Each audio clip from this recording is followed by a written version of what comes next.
जय Guru ji. Satsang by Jaya aunty on 23rd July 2017। Guru जी के मंदिर में संगत की संख्या जिस तेजी से बढ़ रही है उस तेजी से गुरु जी की संगत नहीं बढ़ पा रही है।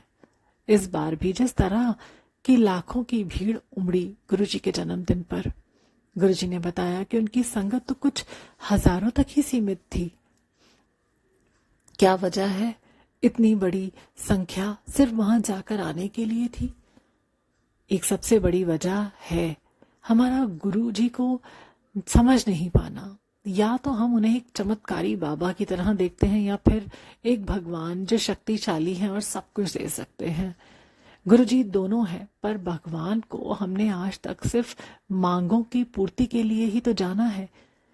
उनकी पूजा अर्चना सबके पीछे हमारा एक ही मकसद होता आया। यहाँ भी हम गुरु जी के पास मांगों की लिस्ट लेकर जा रहे हैं। मांग पूरी हो गई, गुरु जी को या तो भूल जाते हैं या फिर अगली मांग लेकर तैयार रहते हैं। गुरु जी कहते हैं वो तो हमें सब कुछ देने वाले हैं, पर हमें धैर्य तो होना होगा। मांग की पूर्ति नहीं हुई तो भी हम गुरु जी के पास आना छोड़ देते हैं। गुरु जी से सच्चे अर्थों में जुड़ना है तो दीवानापन होना चाहिए। अपनी जिंदगी के मकसद को समझना चाहिए होगा हमें। गुरु जी वो करने आए हैं जिससे हम इंसानी चोले से मुक्त हो सकते हैं, जिससे हम अपने हर जन्म के कर्मों की गठरी से छुटकारा पा सकते हैं। और ये तब होगा जब हमारे अंदर मुक्ति की चाह होगी। अभी हम सिर्फ गुरु जी के चमत्कार को ही सलाम करते हैं, चमत्कार ही सुनना चाहते हैं और उम्मीद करते हैं कि गुरु जी के दर पर चले गए तो अब कोई भी दुख तकलीफ हमें छू नहीं सकती, क्योंकि गुरु जी अपने चमत्कारों से अपनी संगत को हमेशा बचाते रहेंगे। गुरु जी तो ये भी करते हैं, हर पल अपनी संगत को सुरक्षित रखते हैं, पर हमारे मापदंड के हिसाब से नहीं। जिस तरह से उन्हें हमारे लिए सही लगता है, जो वैसी घटनाएं हमारे साथ घटती हैं, हर घटना हमारे कल्याण के लिए ही होती है।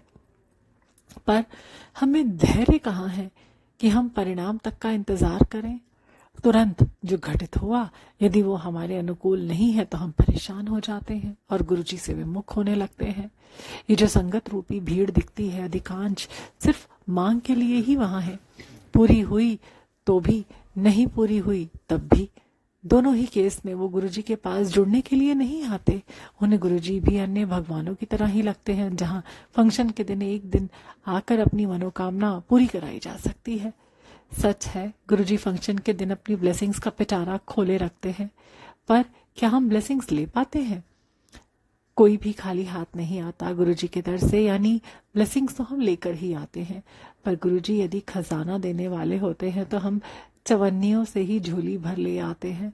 गुरुजी कहते तो हैं कि हमें ब्लेसिंग्स लेनी नहीं आती, हम सब कुछ करते हैं, परेशानी सहते हैं, पर ब्लेसिंग्स लेने के समय हम चूक जाते हैं। अपनी बेताबी और धैर्य ना रखने के कारण हम अपना इतना बड़ा नुकसान कर लेते हैं। बड़े मंदिर में तो हम ये भी मान लें कि कतार में खड़े होने के कारण और अत्यधिक समय लगने के कारण हम थोड़े हतोत्साहित रहते हैं, पर हमारा यही हाल घरों के सत्संग में भी रहता है।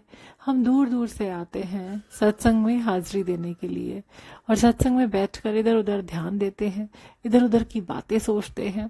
हमारे अंदर के भाव बदलते होते हैं। जैसे ही आरती हुई हमें लंगर खाकर जल्दी से घर जाना होता है। हम भूल जाते हैं कि हम जहाँ बैठे हैं उस दरबार में मालिक तो अभी भी बैठे हुए हैं। आरती के बाद ही तो संगत को वो ब्लेस करते हैं, जो बाकी समय में हलचल ज्यादा होने के कारण हम तक आ ही नहीं पाती है। गुरु जी को जानना है, गुरु जी को समझना है और गुरु जी की ब्लेसिंग्स लेनी है तो आरती और लंगर के बाद के समय में हम गुरु जी की हाजिरी में बैठे। हमें तब जाकर महसूस होता है कि वास्तव में गुरु जी क्या है और क्या कराना चाहते हैं हमसे। गुरु जी ने जब जून में यहाँ बुलाया संगत को दूर दूर से, कई संगत ने अपनी वापसी का टिकट ऐसे करवाया कि वो किसी तरह से लंगर खाएं और चले जाएं। जिस भरोसे से इतनी दूर आए कि गुरुजी ब्लेस करना चाहते हैं, स्थिर से उसे लेने के लिए भी तो वक्त रखते। ये नहीं कहती कि उनकी ब्लेसिंग्स उनको नहीं मिली होंगी। परमात्मा ने सबको जी भर के ब्लेस किया है। हम सभी इंदौर के होस्ट और सभी बाहर से आने वाले संगत को भरपूर ब्लेसिंग से नवाजा है, पर हम और भी बहुत कुछ यहाँ से लेकर जा सकते थे यदि थोड़ा समय लेकर बैठते। पता नहीं किस बात की जल्दी है हमें।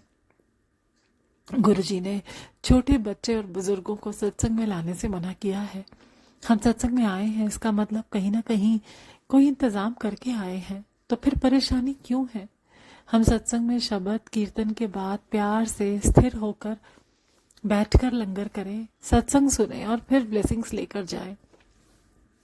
तभी महसूस कर पाएंगे कि गुरुजी ने सत्संग में क्या क्या दिया है। अभी हम भागते रहते हैं, चाहे सत्संग हो या कोई और जगह। कम समय में ज्यादा काम कर गुजरने की इच्छा है हमारी, पर ईश्वर की राह तो अलग है। यहाँ स्थिर होकर ही सब कुछ लिया जा सकता है। भाग भाग कर हम सिर्फ ठोकर ही खाते रहेंगे। गुरुजी के पास आकर अब तो स्थिरता ग्रहण करें। गुरुजी तो बहुत कुछ देना चाहते हैं। बहुत बार गुरुजी अपनी उपस्थिति भी दिखाते हैं और हम संगत सत्संग छोड़कर फोटोग्राफी करने लगते हैं। हम भूल जाते हैं कि गुरुजी की उपस्थिति का मतलब ही है कि एक बहुत ही दिव्य ऑरा का वहां मौजूद होना। अब इस ऑरा में अपने को डालकर हम वो ले सकते हैं जिसके लिए सत्संग रखा जाता है, पर हमें अपनी ब्लेसिंग्स लेने से ज्यादा इस बात की खुशी होती है कि हम इन वीडियो या फोटो को पोस्ट कर दुनिया को बताएंगे कि गुरुजी आए हैं, और दुनिया ये समझेगी कि कितने ब्लेस संगत हैं ये। दुनिया को समझाने के चक्कर में हम ब्लेसिंग्स तो खो ही चुके होते हैं। इस बात से संबंधित सत्संग आज किसी संगत ने सुनाया, जब गुरुजी उन्हें कह रहे थे कि किसी संगत के बारे में कि उसे तो गुरुजी ने 6 महीने पहले ही ब्लेस करके चंगा कर देना था। गुरुजी जोत रूप में आए, पर संगत ने 50 फोटो खींचने में ही अपनी सारी ब्लेसिंग्स गंवा दी और फोटो में भी कुछ नहीं आया। यदि गुरुजी संगत को कुछ दिखाना चाहते हैं तो वो सत्संग के बाद तक भी मौजूद रहेगा। यदि नहीं रहेगा तो इसका मतलब है तो कि वो सिर्फ वहां मौजूद संगत के लिए है। ऐसे ही एक सत्संग में संगत को गुरुजी की गद्दी पर ओम या अलग अलग देवी देवताओं के दर्शन होने लगे। सभी आपस में बात करने लगे, एक दूसरे को समझाने और फोटो खींचने लगे। तभी ऑडियो में अचानक एक अलग आवाज में डांट सी पड़ने लगी, जहां गुरुजी कह रहे हैं कि इस तरह कहीं सत्संग होता है, जबकि ऑडियो में लंबा वाला मंत्र जाप चल रहा था। सभी संगत उस आवाज को सुन के सकते में आ गए। बाद में उस ऑडियो को पूरी तरह से खंगाला गया कि वो किसी आंटी की आवाज बीच मंत्र जाप में कैसे आया और कहां से आया, पर वहां कोई ऐसी आवाज नहीं थी। गुरुजी का तरीका था समझाने का, उन्हें भी और सारी संगत को भी। संगत सत्संग को इतने हल्के में ना ले। हम एक योनि के कर्म कटा सकते हैं, एक सत्संग में बैठकर हम सही तरीके से जुड़ने की कोशिश करें तो सही। हम खुद देख लें, जो सोल सत्संग में आती हैं वो वहां बैठकर सत्संग सुनकर अपने को मुक्त करा ही लेती हैं। हम इंसान ही इतने चंचल हैं और इतने नासमझ हैं कि गुरुजी के सत्संग को एक जगराता जैसा समझ रखा है। हर सत्संग हमें इतना कुछ दे सकता है कि हम कल्पना भी नहीं कर सकते। गुरुजी की शक्ति तो अनंत है।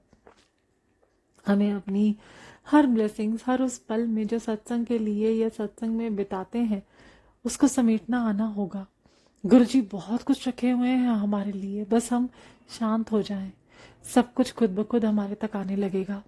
नहीं तो सदियों तक यूं ही मंदिरों के चक्कर लगाते रह जाएंगे और होगा कुछ भी नहीं। गुरुजी तो अनंत है, उनकी लीला अनंत है, बस हम अपने को समर्पित करें। गुरुजी सब संभाल लेंगे। जय गुरुजी।